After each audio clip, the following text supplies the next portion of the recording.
जय हिंद दोस्तों, मेरा नाम है रजा अंसारी। उत्तराखंड इस देश का पहला ऐसा राज्य बना है जहां पर यूसीसी को लागू कर दिया गया है। 26 जनवरी 2025 को आधिकारिक रूप से यूसीसी यानी यूनिफॉर्म सिविल कोड इस उत्तराखंड राज्य में लागू हो चुका है और उत्तराखंड राज्य ऐसा देश का पहला राज्य बना है जहां पर यूसीसी को मान्यता दी गई है और यूसीसी को लागू किया गया है। यानी पुष्कर सिंह धामी ने उत्तराखंड में यूसीसी को लागू कर दिया और उसके साथ ही साथ पुष्कर सिंह धामी ने कहा है कि जैसे यूसीसी को लागू हुआ है तो ये अपने लिए बहुत प्रशंसना का विषय उन्होंने बना लिया है। भारतीय जनता पार्टी लगातार यूसीसी के नए कानून से खुश नजर आ रही है, तो दूसरी तरफ कांग्रेस ने कहा है कि भारतीय जनता पार्टी उत्तराखंड में यूसीसी को लागू करके नई तरीके से लोगों के नब्ज को चेक करना चाहती है और अगर उत्तराखंड में यह साबित हो गया तो आने वाले दिनों में भारतीय जनता पार्टी जो है अब पूरे देश भर में यूसीसी लागू कर सकती है।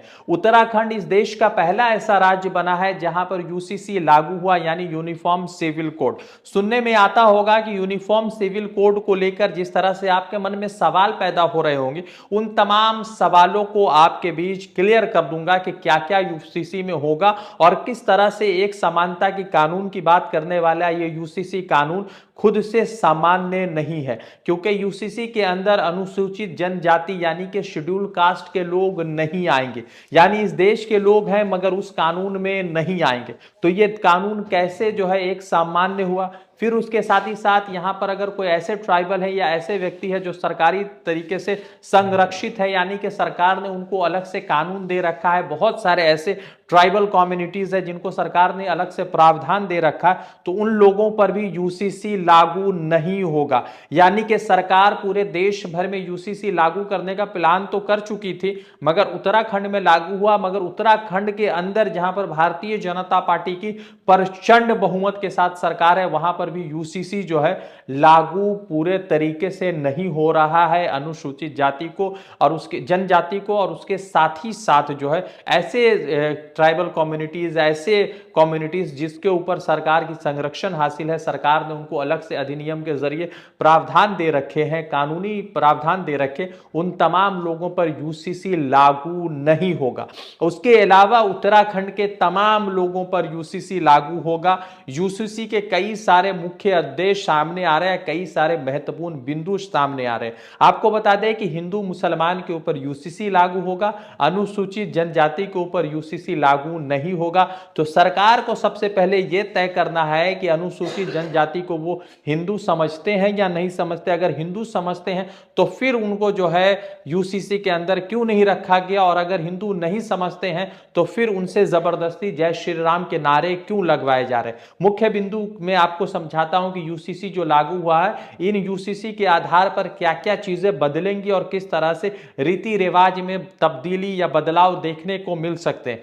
आपको समझा देते हैं कि शादी, तलाक, लिविंग रिलेशनशिप, प्रॉपर्टी को लेकर यूसीसी का कानून बना है फिलहाल, मगर ये कितना फ्यूचर में सक्सेसफुल होगा इस पर कई तरह के सवालिया निशान खड़े हो रहे हैं। आपको समझाते हैं कि यूसीसी को लेकर क्या तलाक, शादी और तमाम चीजें किस तरह से सामने आए, उन तमाम चीजों पर आपको मुख्य तरीके से समझाते हैं। सबसे पहले समझिए कि शादी ब्याह को लेकर यूसीसी के क्या कानून उत्तराखंड में आए हैं। उत्तराखंड में शादी ब्याह के लेकर कानून ये आए हैं कि धार्मिक रीति रिवाज या कानूनी प्रावधान से ही होगी शादी। यानी कि हिंदू मुसलमान ये जो दो कम्युनिटी के ऊपर ये यूसीसी लागू हो रहा है, हिंदू और मुसलमान या क्रिश्चियन ऐसी कम्युनिटी के ऊपर अगर ये लागू हो रहा है तो वहां पर रीति रिवाज यानी कि धार्मिक तरीके से और कानूनी तरीके से ही शादी की मान्यता अब उत्तराखंड में मानी जाएगी। और अगर ऐसा नहीं होता है तो 3 महीने की सजा हो सकती है और 10,000 रुपए तक का जुर्माना आपको लग सकता है।